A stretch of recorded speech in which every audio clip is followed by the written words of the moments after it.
لله والسلام على عباده الذين اصطفى أما بعد فأعوذ بالله من الشيطان الرجيم بسم الله الرحمن الرحيم إن الدين عند الله الإسلام وقال تعالى ومن يبتغي غير الإسلام دينا فلن يقبل منه وهو في الآخرة من الخاسرين صدق الله العظيم. نیچے جو حضرات بیٹھے ہیں اوپر آ جاؤ، آگے کی صفوں میں جگہ بنا لیں پہلے سے. پیچھے جو حضرات سنت سے فارغ ہیں آگے آ جاؤ. محترم دوست اور بزرگوں، اللہ جل جلالہ و امن والہ نے دنیا میں انسانوں کو کامیاب کرنے کے لیے ہی زندگی کا یقینی سرمایہ عطا فرمایا ہے، اور اس میں کرنے کے زیادہ کام دیے، نہ کرنے کے کام بہت تھوڑے. آدمی کے پاس کرنے کے کام زیادہ ہے، اور اللہ تعالیٰ نے انسانوں کی بھلائی کے خاطر، کیونکہ وہ رحمان و رحیم ہے،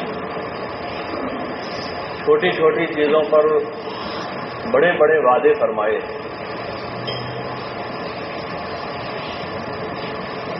اور اللہ تعالیٰ نے مختلف مواقع فراہم کیے ہیں، اوقات کے اعتبار سے اور اعمال کے اعتبار سے. عملوں کے اعتبار سے جیسے نماز، روزہ، زکوٰۃ، حج، ذکر، تلاوت، عبادت، اس پر اجر اور بدلے کا وعدہ فرمایا. ایسے ایام کے اعتبار سے اللہ تعالیٰ نے بعض دنوں کو فضیلت دی.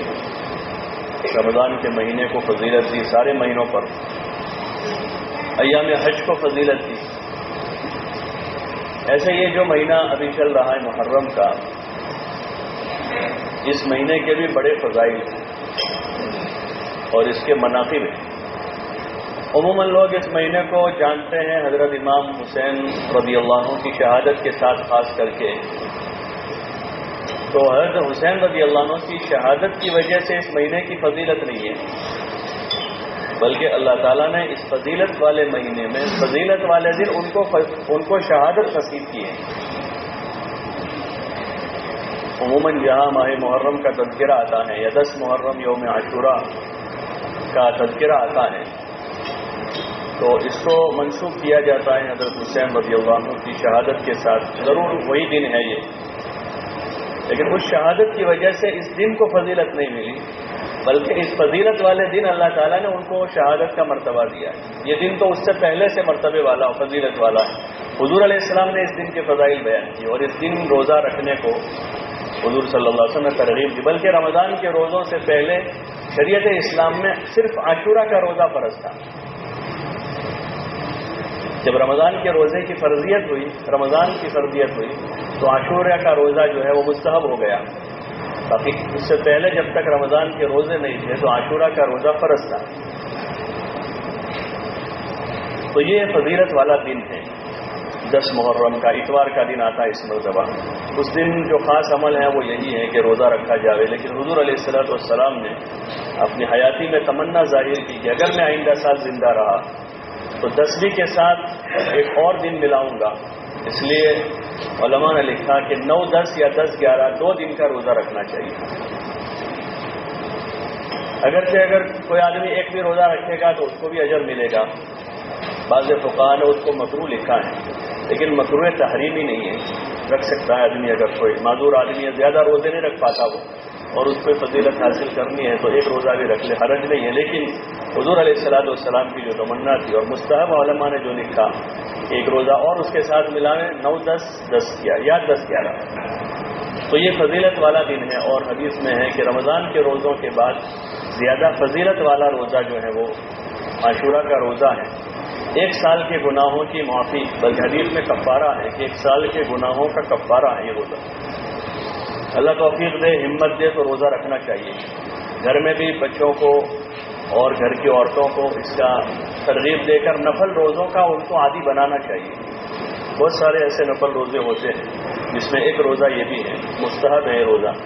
ایک عمل تو یہ ہے. دوسرا، اس دن اچھا کھانا پکانا، یہ روایت ہے، اگرچہ روایت ضعیف ہے، موضوع نہیں ہے، اس لیے وہ بھی کر سکتے ہیں کہ اس دن اچھا کھانا پکاوے۔ اس کی فضیلت علماء نے بیان کی ہے کہ سال بھر اللہ تعالیٰ روزی میں برکت کر دے گا، اس نیت سے اچھا کھانا پکانا چاہیے۔ لیکن کوئی مخصوص کھانے کی قسم کو اس دن کے ساتھ خاص کرنا یہ صحیح نہیں۔ جیسے ایک طبقہ ہے محرم میں کھچڑا پکاتا ہے تو وہ بدعت ہے ہماری شریعت میں، ہمارے دین میں۔ جیسے سال بھر آدمی کھچڑا پکاوے تو کوئی حرج نہیں، 12 مہینے رات میں پکا کے کھاوے، دن میں کھاوے، حرج نہیں۔ یا اور معمول کے اعتبار سے آدمی عبادت سمجھے بغیر، جیسے بعض گھروں میں جمعہ کے دن پلاؤ بنتا ہے تو حرج نہیں ہو، کوئی بدعت نہیں ہو جائے گا وہ، کیونکہ عبادت سمجھے بغیر کرتے ہیں اس کو۔ لیکن کسی چیز کو عبادت سمجھ کر یا سنت سمجھ کر یا مستحب سمجھ کر آدمی کر رہا ہے تو یہ چیز ہمارے دین میں جائز نہیں ہوتی۔ آدمی اچھا پکاوے اور اچھا کھاوے، اچھا کھلاوے سب کو، اس سے علماء نے لکھا کہ سال بھر کی روزی میں اللہ برکت کرے گا۔ باقی بہت سے لوگوں کا یہ عقیدہ ہے کہ محرم کا مہینہ جو شیعہ لوگ ہیں وہ، اور دیگر بعض اہل سنت کے بھی بعض طبقات ہیں جو لوگ اس کو منحوس سمجھتے ہیں، ایسی کوئی بات نہیں۔ وہ اس کو غم کا مہینے کے طور پر مناتے ہیں، یہ غم کا مہینہ ہے، امام حسین رضی اللہ عنہ کی شہادت اس میں ہوئی، اس لیے اس میں غم منائیں گے، کالے کپڑے پہنیں گے، اور کوئی اچھا کام یعنی شادی منگنی وغیرہ نہیں کرتے، کوئی بڑا کاروبار نہیں کرتے اس میں۔ تو یہ ایسی کوئی چیز نہیں ہے، یہ ساری، بلکہ تو فضیلت والا مہینہ، اس میں تو زیادہ کرنا چاہیے۔ اگر موقع اس مہینے کا مل رہا ہے کوئی اچھا کام کرنے کا تو اس میں ضرور کرنا چاہیے۔ جاہلیت میں شوال کے مہینے کو منحوس سمجھتے تھے، تو حضور علیہ السلام نے شوال میں نکاح کیا، لوگ نکاح نہیں کرتے تھے شوال میں۔ لوگوں کی اس غلط عقیدے کو ختم کرنے کے واسطے حضور علیہ السلام نے حضرت عائشہ رضی اللہ عنہ سے جو نکاح کیا وہ شوال کے مہینے میں کیا۔ لوگوں کے درمیان میں وہ رائج تھا کہ شوال میں نہیں کر سکتے۔ ایسے ابھی بہت سے لوگ یہ سمجھتے ہیں کہ اس مہینے میں اور خصوصاً یہ 10 دنوں میں وہ غم کرتے ہیں، دکانیں بند کر دیتے ہیں، تو ایسی کوئی چیز نہیں۔ ہمارے شریعت میں، ہمارے مذہب میں تو سارے ہی دن اچھے ہیں۔ ہاں، جو دن گناہوں میں گزرے وہ بدترین دن ہے، جو دن اللہ کی طاعت کے بغیر گزرے وہ برا دن ہے ہمارا۔ جو دن دین اور شریعت کے مقابلے میں مخالفت میں گزر رہا ہے وہ بدترین دن ہے آدمی کا۔ جس کو فجور کے ساتھ آدمی بے ایمانی کی موت مر رہا ہے تو اس کا بدترین دن ہے وہ۔ باقی سارے دن فضیلت والے ہیں، سارے مہینے اچھے ہیں۔ اس میں بعض مہینوں کو اللہ تعالیٰ نے، جیسے رمضان کا مہینہ ہے، ذی الحجہ کے ایام ہیں، ماہ محرم ہے، اس کو اللہ تعالیٰ نے فضیلت والا بنایا۔ پیچھے کی تاریخ میں حضرت موسیٰ علیہ السلام اور بنی اسرائیل کو اللہ تعالیٰ نے اسی دن فرعون کے ظلم سے نجات عطا فرمائی۔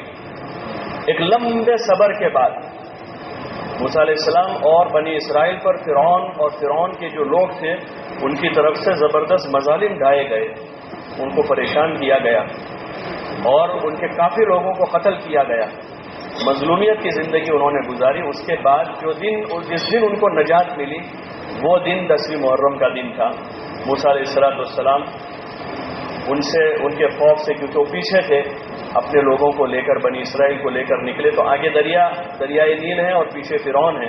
تو موسیٰ علیہ السلام کے ساتھیوں نے کہا انا لمدرکون، کہ ہم تو پکڑے گئے، اب کیا کریں گے؟ آگے دریا ہے، پیچھے فرعون ہے، اس کا لشکر ہے۔ تو موسیٰ علیہ السلام نے فرمایا کلا، ہرگز نہیں، ان معی ربی سیہدین، کہ ایسا ہرگز نہیں ہوگا، میرا رب میرے ساتھ ہے۔ تو یہ ایسی یادگار کا دن ہے کہ جب مسلمان مظلومیت کی زندگی گزار رہے ہوں، پریشان حال ہوں، تو وہ ان کے لیے ایک امید کی کرن ہے کہ اللہ ہمارے ساتھ ہے۔ موسیٰ علیہ السلام کا وہ جملہ، لیکن شرط اتنی ہے کہ موسیٰ علیہ السلام اور ان کے ساتھ جو لوگ تھے وہ نبی کی اطاعت کے ساتھ اللہ کے حکم پر تھے، تو اللہ ان کے ساتھ ہے۔ اللہ کی معیت جو ہے وہ اللہ کے اوامر کے ساتھ ہے۔ فسق و فجور میں مسلمان زندگی گزارتا رہے اور پھر کہے اللہ ہمارے ساتھ ہے، تو فسق و فجور کے ساتھ نہیں ہو، گناہوں کے ساتھ نہیں، بلکہ طاعت کے ساتھ اللہ ہے۔ اس لیے چاہے پوری دنیا کا باطل ایک طرف ہو جائے، اس وقت کا سب سے بڑا باطل وہی تھا فرعون، اور ان کے مقابلے میں موسیٰ علیہ السلام اور بنی اسرائیل نہتے تھے، کمزور تھے، لیکن اللہ کے حکم پر تھے، وہ نبی کے ساتھ تھے وہ۔ تو اس وجہ سے موسیٰ علیہ السلام پوری قوت کے ساتھ انہیں کہہ رہے ہیں ان معی ربی سیہدین، کہ میرا اللہ میرے ساتھ ہے، وہ راستہ دکھا دے گا۔ اور ایسا ہی ہوا کہ اللہ تعالیٰ نے کوئی ظاہری شکل بچاؤ کی نہیں تھی، لیکن اسی میں راستہ بنایا کہ سمندر میں راستہ ہو گیا، بالکل ظاہر کے خلاف۔ یہ ہے مدد اللہ کی، یہ اللہ کی مدد ہے کہ سیدھی مدد ہو گئی کہ ان کے لیے راستہ ہو گیا، اور انہی کے پیچھے فرعون گزرا تو وہ اور اس کا پورا لشکر جو ہے وہ سمندر میں غرق ہو گیا۔ تو یہ وہی دن تھا 10 محرم کا۔ اسی وجہ سے یہودی جو تھے مدینے میں اس دن روزہ رکھتے تھے، یوم عاشورہ کا۔ حضور علیہ السلام جب ہجرت کر کے وہاں پہنچے تو لوگوں نے بتایا کہ یا رسول اللہ یہاں کے یہود جو ہے وہ اسی دن روزہ رکھتے ہیں۔ تو پھر حضور علیہ السلام نے اس پر فرمایا کہ اگر میں آئندہ سال زندہ رہا تو 9، 10 اور ایک روزہ ملاؤں گا 10ویں کے ساتھ۔ پھر فقہاء علماء نے لکھا چاہے 9، 10 کا یا 10، 11 کا دو روزے رکھنا ان دنوں میں مستحب ہے، ثواب کا کام ہے، اچھی چیز ہے۔ اگر کوئی نہیں رکھتا تو گنہگار نہیں ہوگا وہ، لیکن رکھے گا تو اتنا بڑا اجر ہے کہ 1 سال کے گناہوں کا کفارہ ہے۔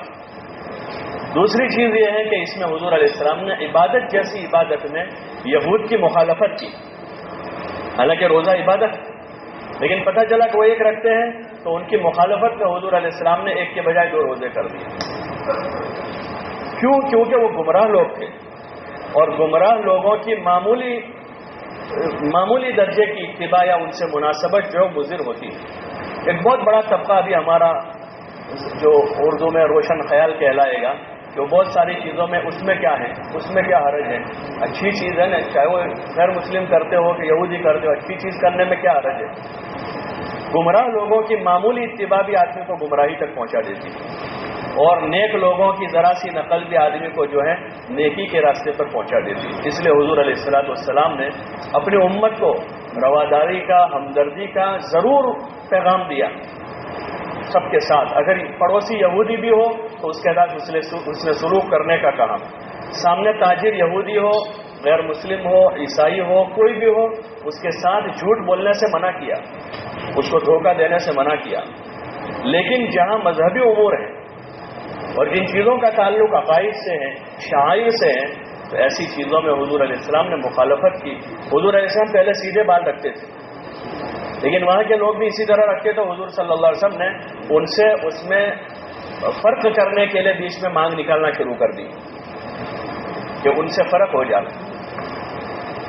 بہت ساری چیزیں جو ہے وہ پہچان اور علامت کے طور پر ہو جاتی ہیں، اور ہمارے زمانے میں بھی ایسا ہے، بہت ساری ایسی چیزیں۔ لباس کے اعتبار سے اگر اس لباس میں تو دنیا میں کہیں بھی جائے گا وہ کہلائے گا کہ مسلمان تھے، اور اس کے علاوہ جو دیگر لباس ہے دیگر اقوام کے ساتھ جو منسوب ہوتے ہیں، اس لباس کے ساتھ آدمی جائے گا تو اگر اس کو جان پہچان والے تو پہچانیں گے، ورنہ پہچان نہیں سکیں گے مسلمان ہے کہ نہیں۔ اس لیے بہت سی مرتبہ فسادات کے موقعوں پر پھر جو لوگ مر گئے تو ان کا سطر کھول کر ان کے خطرہ سے پہچانا گیا کہ مسلمان ہے کہ نہیں۔ تو اس لیے معمولی سی مشابہت بھی جو گمراہ لوگ ہیں ان کی آدمی کو گمراہی تک پہنچا دیتی ہے۔ اس لیے حضور علیہ السلام نے ایسی مشابہت کو پسند نہیں کیا۔ ہاں، ان کے ساتھ رواداری کرنے کا حکم دیا، ان کے ساتھ حسن اخلاق کا حکم دیا، ان کے ساتھ سچائی کا حکم دیا، ایمانداری امانت داری کا حکم دیا۔ اگر پڑوسی یہودی بھی ہو تب بھی اتنے ہی حق بتائے جتنے مسلمان پڑوسی کے ہیں۔ لیکن جہاں دینی امور ہوں گے یا شاعر کا یا عقائد کا جہاں تک تعلق ہوگا تو وہاں کسی بھی مذہب یا کوئی مسلمانوں میں کوئی فرقہ ایسا گمراہ فرقہ ہے تو اس کے ساتھ مشابہت کی قطعاً اجازت نہیں ہے، بلکہ اس میں مخالفت اور ان سے ہٹ کر ہماری ایک نمایاں اور الگ پہچان ہوگی۔ اس پہچان کے ساتھ ہم رہیں گے کہ یہ ہمارا مذہب ہے، یہ ہمارا دین ہے، اس وجہ سے ہم کر رہے ہیں۔ رسم و رواج کی وجہ سے ابھی ہمارا ایک طبقہ ہے، خیر دین سمجھ کر نہیں، رسم سمجھ کر بھی اگر کر لے تو وہ دھیرے دھیرے ان کو دین تک پہنچا دے گا۔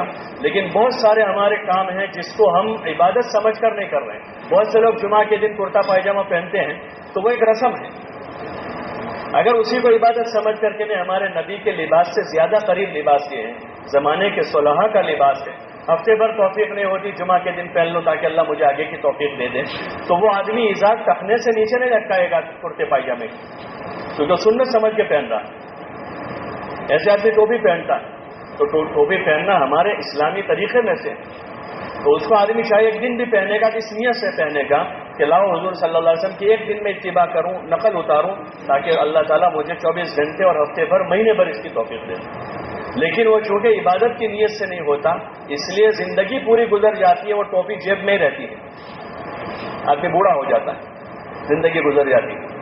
اس لیے گزارش ہے کہ حضور صلی اللہ علیہ وسلم کی جو تعلیمات ہیں ان تعلیمات کو ہم موقع بہ موقع حاصل کریں، ان تعلیمات کی روشنی میں اپنی زندگی گزارنے کی کوشش کریں اور اپنی اولاد کو اسی رخ پر لے جانے کی کوشش کریں. بچپن سے ہی ان کو اسی کا عادی. ابھی لباس اور اس میں ہم لوگ تمیز نہیں کرتے، حالانکہ بہت سارا لباس صرف تشبہ بالغیر کے طور پر نہیں ہے، بلکہ بہت سارے لباس کی قسمیں حرام کے درجے کی.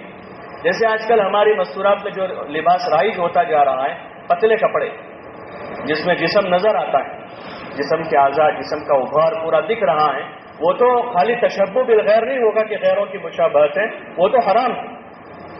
چھوٹی چھوٹی بچیوں کو ابھی سے اتنی آستین کا ہے یا پتلی آستین کا ہے یا ٹائٹ اس کا کرتا ہے، ٹائٹ شلوار ہے اس کی، تو کیسے اس کی اجازت ہو؟ ایک غیرت مند مسلمان کیسے اس کو گوارا کر سکتا ہے؟ اور چھوٹے بچے جو ہیں، ٹھیک ہے بھائی، بڑی عمر کی عورت ہے، بڑی عمر کی بہن وہ مانتی نہیں، آدمی کہہ سکتا ہے، لیکن اپنی اولاد میں چھوٹی چھوٹی بچیاں ہیں، پوتیاں نواسیاں ہیں، آدمی ان کو دیکھ رہا ہے، بلکہ خود ہی جا کر مارکیٹ سے تیار ریڈی میڈ کپڑوں کی دکانوں سے آدمی ان کو لے جا کر خرید کر ان کو دے رہا ہے اور ان کو ابھی سے اس رخ پر لے جا رہا ہے جس کا انجام اور نتیجہ جو ہے ریپ ہے. جس کا انجام اور نتیجہ یہ ہے کہ بھیڑیوں کی نظر ہونے والی ہے بچی. اس کا انجام یہی ہے، اس کے علاوہ کچھ نہیں ہے. اس لیے کوشش کریں کہ اپنے معاشرے کو بھی سنت پر لانے کی فکر کریں. حضور علیہ الصلوۃ والسلام کے طریقے کی اتباع خود بھی کریں، اپنے گھر میں بھی گھر کی عورتوں اور مردوں اور بچوں کو بھی اس کا عادی بناویں. اللہ تعالیٰ ہمیں عمل کی توفیق عطا فرمائے.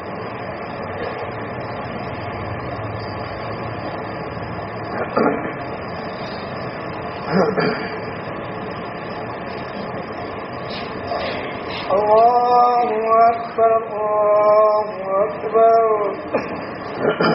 اللہ اکبر اللہ اکبر اشہد ان لا الہ الا اللہ اشہد ان لا الہ الا اللہ اشہد ان محمدا رسول اللہ اشہد ان محمدا رسول اللہ حي على الصلاة حي على الصلاة حي على الفلاح حي على الفلاح الله أكبر الله أكبر لا إله إلا الله.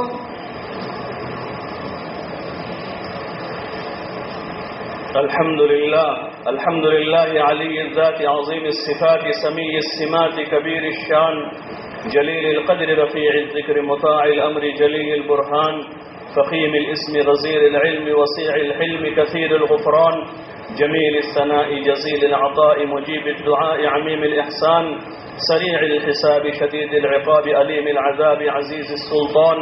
ونشهد أن لا إله إلا الله وحده لا شريك له في الخلق والأمر ونشهد أن سيدنا ومولانا محمدا عبده ورسوله المبعوث إلى الأسود والأحمر المنعوت بشرح الصدر ورفع الذكر وصلى الله عليه وعلى آله وأصحابه الذين هم خلاصة العرب العرباء وخير الخلائق بعد الأنبياء.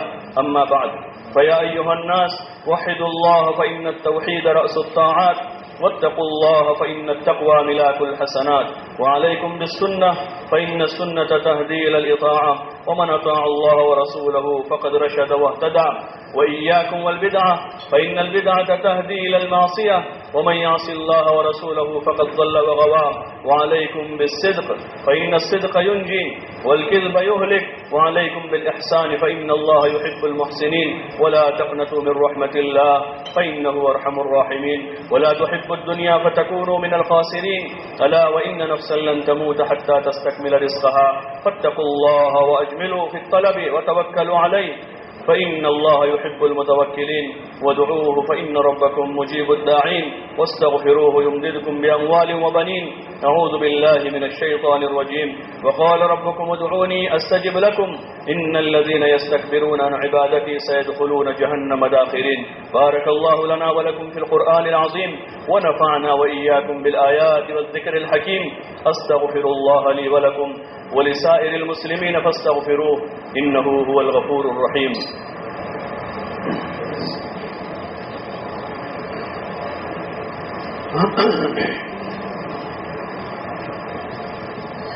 الحمد لله نحمده ونستعينه ونستغفره ونؤمن به ونتوكل عليه ونعوذ بالله من شرور أنفسنا ومن سيئات أعمالنا. من يهده الله فلا مضل له ومن يضلله فلا هادي له. ونشهد أن لا إله إلا الله وحده لا شريك له ونشهد أن محمدا عبده ورسوله. أعوذ بالله من الشيطان الرجيم. إن الله وملائكته يصلون على النبي يا أيها الذين آمنوا صلوا عليه وسلموا تسليما. اللهم صل على محمد وعلى آل محمد بعدد من صلى وصام. وصل على محمد وعلى آل محمد بعدد من قعد وقام.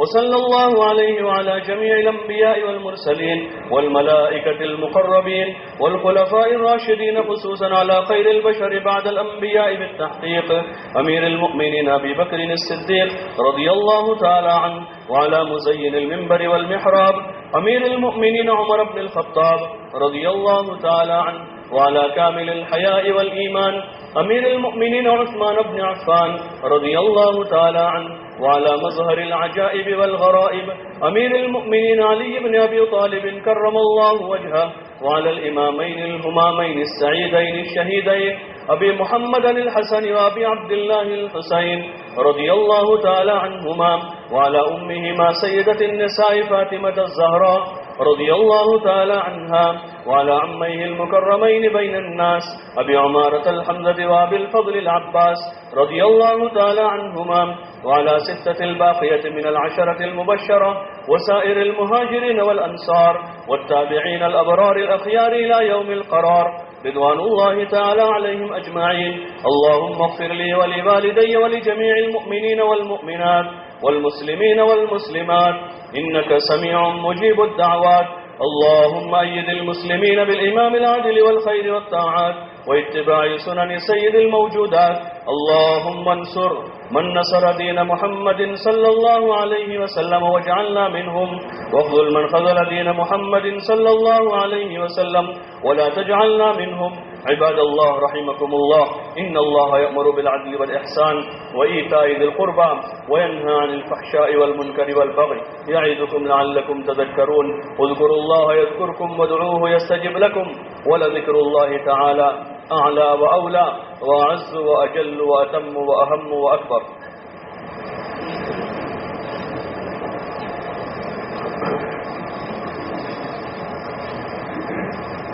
صفحہ صحیح کر لیں، مل کر کھڑے رہیں.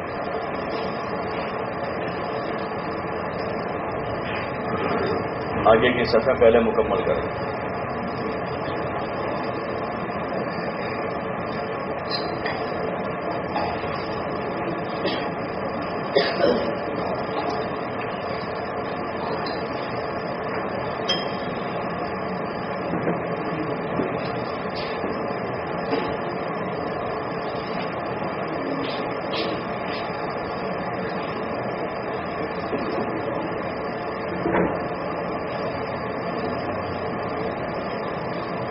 آگے بڑھ جاؤ، آگے بڑھ جاؤ. جو آدمی اپنے آگے جگہ دیکھ رہا ہے وہی آگے بڑھے، پیچھے والے کو کیوں آگے بلا رہے ہیں؟ فضیلت کی چیز تو یہی ہے کہ جس کو جتنے آگے جگہ ملی اس کا اجر بڑھ جائے گا.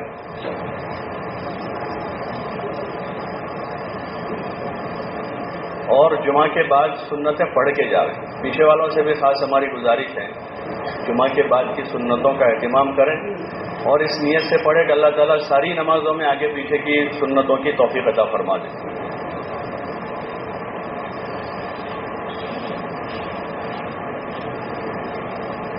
ایک آدمی آ جائے گا اس طرف.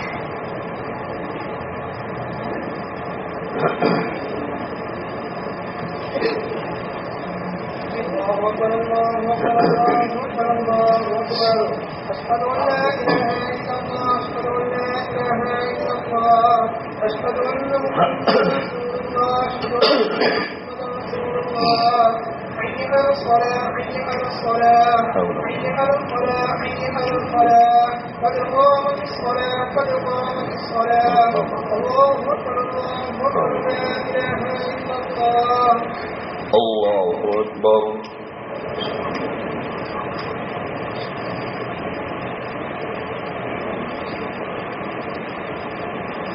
الحمد لله رب العالمين الرحمن الرحيم مالك يوم الدين إياك نعبد وإياك نستعين اهدنا الصراط المستقيم صراط الذين أنعمت عليهم غير المغضوب عليهم ولا الضالين.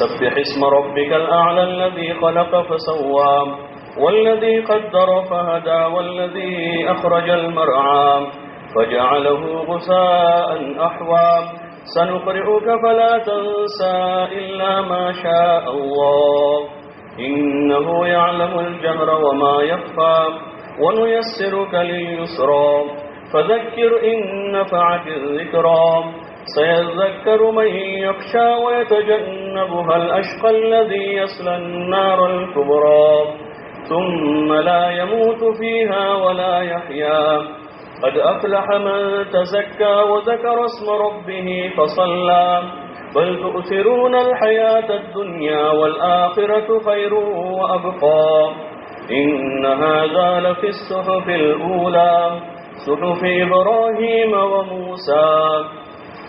الله أكبر.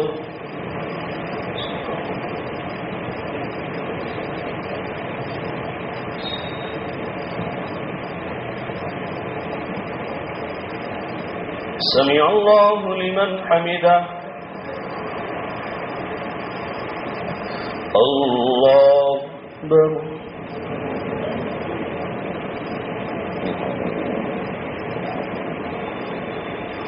الله أكبر.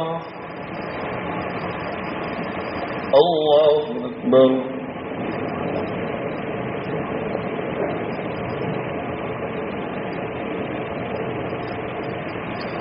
الله أكبر.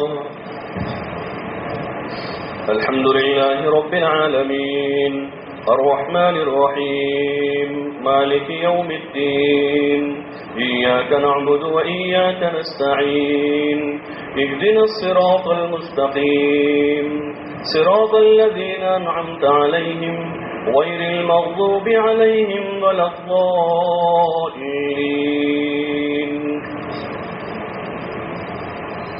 إنا أنزلناه في ليلة القدر وما أدراك ما ليلة القدر ليلة القدر خير من 1000 شهر تنزل الملائكة والروح فيها بإذن ربهم من كل أمر سلام هي حتى مطلع الفجر. الله أكبر.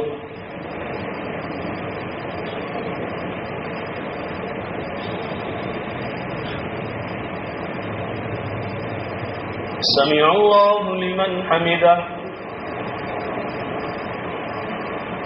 الله أكبر.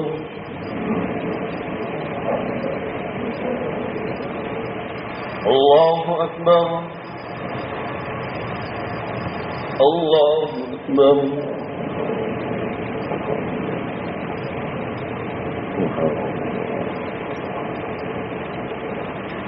الله أكبر.